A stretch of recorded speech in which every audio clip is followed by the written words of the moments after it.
Hindi. Hindi. Good morning mga kasidling. Ayan, may magre-ready tayo sa parating na bagyong Uwan. Uwan ba? Letter U eh. Grabe yung tino, no? Sobrang damage sa bandang Visayas. So, ang hit naman ng Uwan dito sa mga Luzon, Central Luzon, Upper ng Luzon. Huwag naman sana. Anyway, medyo marami tayong ilalabas na pula ngayon. Rush. So, hanapin na muna natin po yung ilalabas.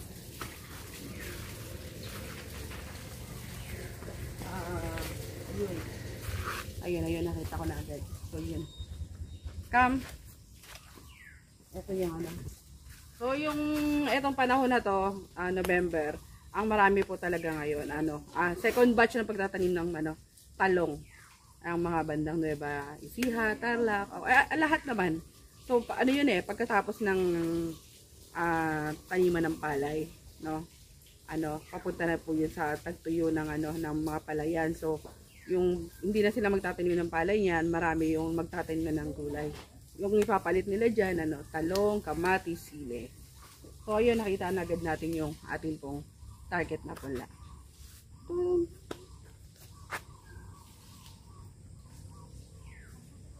So, ito yung before natin mga kasidling ha. Hindi natin alam kung saan tatama ang ulan.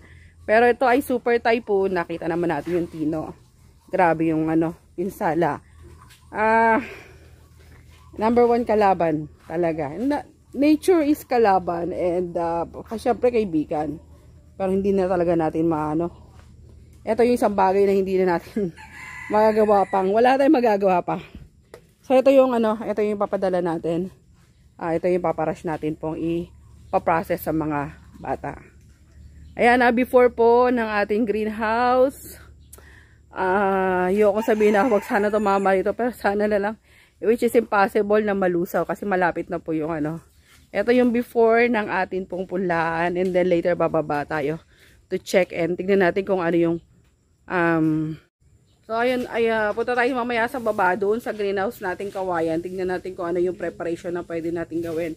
May mga punla pa kasi sa kawayan. So, siguro, pipilitin natin na ipalipat na lang sa mga bakal na greenhouse. Kasi baka dumapa mabagsakan. Sayang naman po yung punla. So, ngayon, dito, eto bakal, masusubok natin to. Ngayon pa lang naiiyak na ako. Kasi bago yung greenhouse natin, and then nakakatakot yung nature, yung ganong kalakas na ulan, sobrang nakakatakot. Na-experience na rin natin yan. Nakalimutan ko na anong bagyo, parang life and death, no? Parang nasa kubo ka, parang malilipad yung kubo, and kinamagahan, nakita natin sira yung mga greenhouse natin. So meron tayong 4 na babaeng kasama ngayon, magsasort silang mabilisan. Wala bang lalaki dyan? Sasakay? Papahawat muna tayo. Okay. Yan, mga nagsasakay na sila pang deliver sa Florida. May isang biyahe si Kuya Junjun. Sa Florida ngayon. At meron tayong bisita. Papagawa tayo ng etong kusina natin, hindi pa siya tapos. Nakita nyo open kasi hindi ko pa rin alam kung ano gagawin sa kanya. Etong likuran, ng ganda sana ng view. Diba ang ganda ng view ng kusina natin. Pwede ko itong salamin. Yan. Kaya lang, check ko kung magagawa or if not, maganda talaga siya salamin kasi kitang kita yan po yung pinaka background. Ganda. Kahit maliit lang, hindi naman yan full na kahit half lang yan pa horizontal ay salamin para yan, tingnan nyo pong ganda-ganda. Pero meron din akong option na lagyan siya ng mga logwood. And nandito yung isa nating kaibigan na nag-furniture. Papagawa natin ng kwarto itong opisina. Ay, si Kuya nagagawa ng atin pong multi-cab kasi may depresya yung busina. Sabi na yung trabaho na. Vlog ako Ayun. Sila yung gagawa ng furniture. Kala mo naman dahil papagawa. No? Double deck lang. So, So, dito papagawa tayo ng, ayan, kasi ginagawang kwarto ni Andy na nagsakit siya. Gagawa tayo ng double deck dyan. At, siguro, cabinet. Oo eh. Dapat isiliti mo naman pinalagay yan. Saan? Hindi pa, yan yung papalitan muna pinto. Yan yung gagawin mo. Binili lang yan. Ready-made yung ating pintuan. Hindi talaga yan para dyan. So, yan, papagawa siya ng pinto.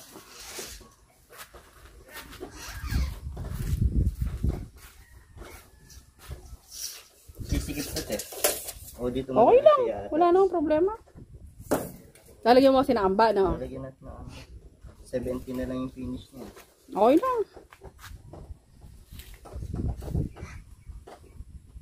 Palit lang naman yung kwarto.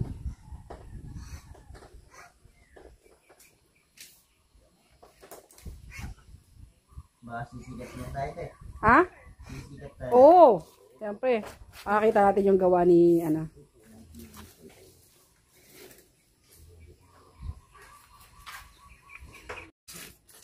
Yan, papagawa na rin tayo ng cabinet. Modular. Papako tayo ng modular. Tsaka ano. Ang yabang eh. Solid wood eh, no? Pero ba ganun?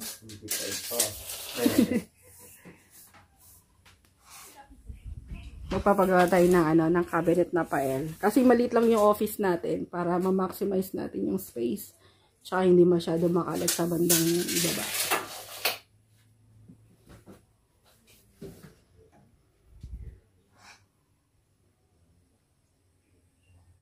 Yan, na-out na ni Jonas, kaya mamaya ako na sasabihin sa inyo kasi ano, nakikipaghagal pa tayo.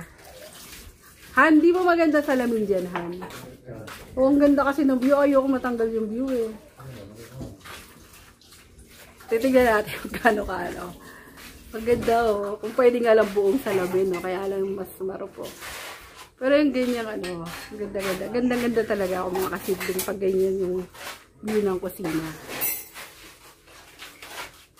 So, mamaya ay atin pong i-reveal yung kanyang price.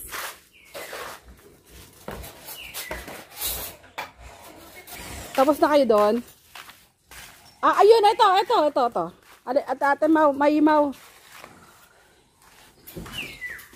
Ayan, daming order sa ating ano, palong. So, papaayos natin lahat. Ayun, ba't hindi nyo tinapos yun? Iniwanan nyo. Mulala eh.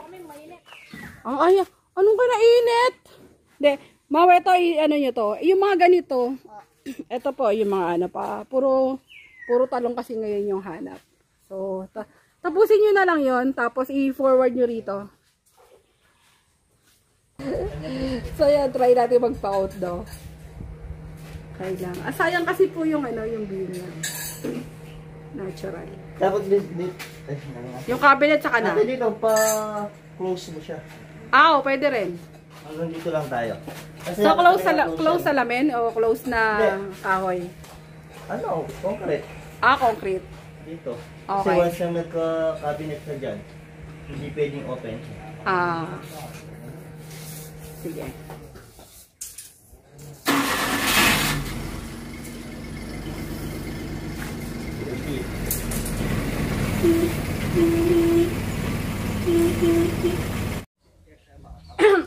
Ayan, nakapag-usap na kami tungkol sa presyo at pa-finalize na rin bukas na kung ano, magda-down payment na tayo. So, pinakita niya sa akin yung mga gawa niya, ang gaganda. Yung mga sa mga restaurant. Ang gaganda. Maganda kasi sa mag-aasas yung kahoy ngayon. Pero maganda kasi pag nasa farm ka, parang ano, mas organic build natin kapag kahoy-kahoy yung ginagamit mo. So, kahapon galing tayo sa kanila. Tapos, ayan, nanghingi tayo ng mga kahoy. Yan, gagamitin natin ito pambakod. So, binigyan niya tayo marami. And then, marami pa siya pinapakuha sa atin. Ito po yung mga pinagtabasan. So, ang ganda-ganda ng ano, gagawin natin. Ilalagay natin dyan sa mga gilid ng atin pong ano. Gagawin natin bakod. Ito po, ang lalaki. Yan, ang ganda na. Natural. Lalagay po natin dito. Pala ko dito. Tsaka doon sa harapan ng bundok para maganda pong tambayan. Unti-unti. So, kakapal pa ng mga na to. Kaya marami siyang ibibigay sa akin.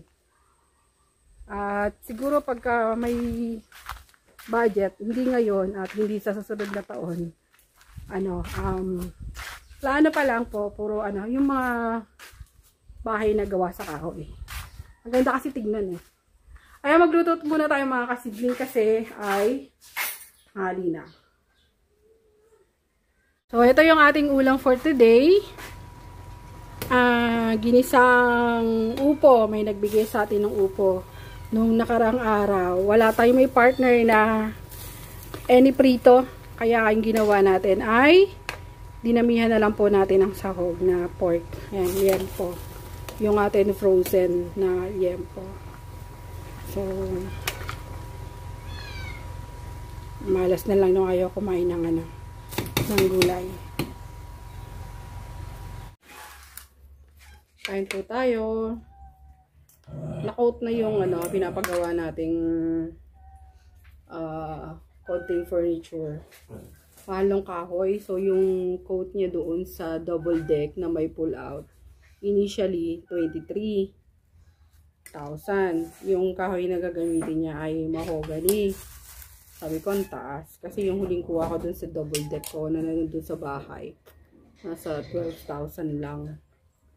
Tapos, meron akong nabiling king bed na di ko lang alam kung ano yung kahoy niya. Pero ang ganda ng pagkakagawa. Sa 25 lang. Then, yung coat nga niya dun sa is 23 sa mahogany. Pwede niya akong bigyan ng mura 14, pero yung gagamitin, kung ang gagamitin niya ay mangga, then 16K kapag muli na. So, 3 layer yon kasama yung pull out bed. Tapos, yung pinto ay 10K. Tapos, yung modular cabinet nasa 12K. So, siguro ipapagawa ko lang muna yung bed at saka yung pinto. Pero yung cabinet, siguro kami na lang. Meron akong dyan, yung makapal na plywood. Kasi yung modular cabinet, ganun din lang yun eh. Para may mga laminated, may mga laminated na, may mga laminated na sheet na ginagamit for the cover.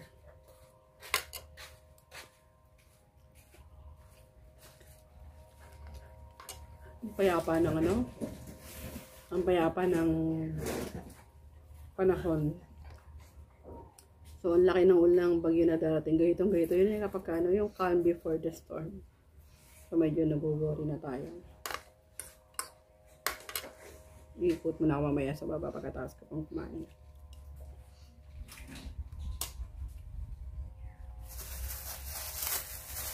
Yan tayo tuhang dabaw. 50 pesos isa. Pinili ko sa o save. Tuhang dabaw siya.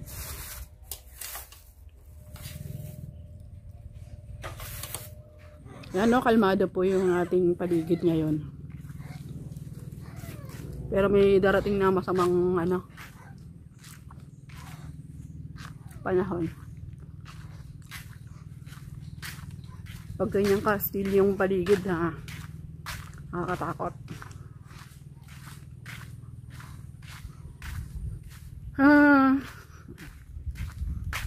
Bukas, simulan natin talian tong mga yung mga net na yan, ibababa natin. Para pag humampas man yung malakas na hangin, medyo may mababawasan. Kasi yan, pagka pwede nga itaob yung mga natin, yung mga tray natin dyan. Tapos bago magbagyo, babasahin natin yung mga punla natin para medyo bumigat. At ayan wala pong may hangin pero kakaunti lang. Pero kumukulog-kulog na. Tapos mainit. Yun nakakatakot. So, ang laki. My God. Pakita ko sa inyo yung before natin, At hindi natin malalaman. Hindi natin alam niya kung ano yung magiging after natin. So ito rin, papalibutan din natin ito. Ayan, pwede na itatali rin natin yung mga net na yan. Para pag humampas man yung hangin, bawasan din. Yung inaalala natin, itong mga kawayan nating greenhouse. So kung ito madamage to, malamang-lamang lang. Kung hindi naman grabe ang ano yan, yung bubong natin, pwedeng mawasak yan. Wag naman sana. Ito. May mga pula tayo dito na ililipat natin. Bukas na umaga yun yung project natin. So ito babawasan natin dito. Kasi posibleng gumuho to. Ang iwanan natin yung mga matatandang, yung mga pula na yan. Halos hindi maiano. So yung mga baby pa, ilipat po natin yan.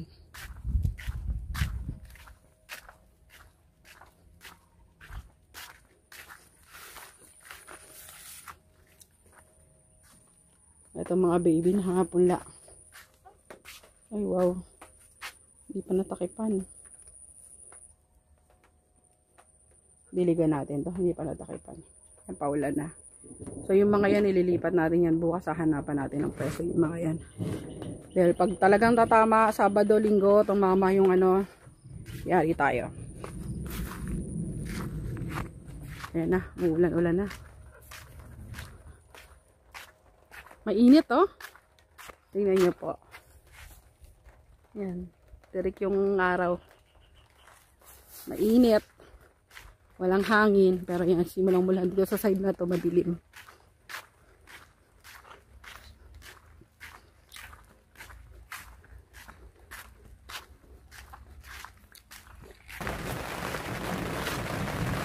Ito, mag-goodbye tayo rito kapag natuloy yung ano, kapag sobrang lakas. Yung pinakatakot talaga natin. May talbusin pala tayo dito, ang dami naghahanap. Ayan. Buti na lang dito, konti lang. Konti lang yung ililipat natin. Ito mga to lang, ilipat natin. Ito mga to, dyan na lang yan. Ayan. Tsaka yung mga bago. Okay, good. So ito, konti lang. May mga 200 plus lang tayong ililipat. Hindi natin alam kung saan natin yung sisiksik. Pero kailangan natin itong ilipat. Mula na po.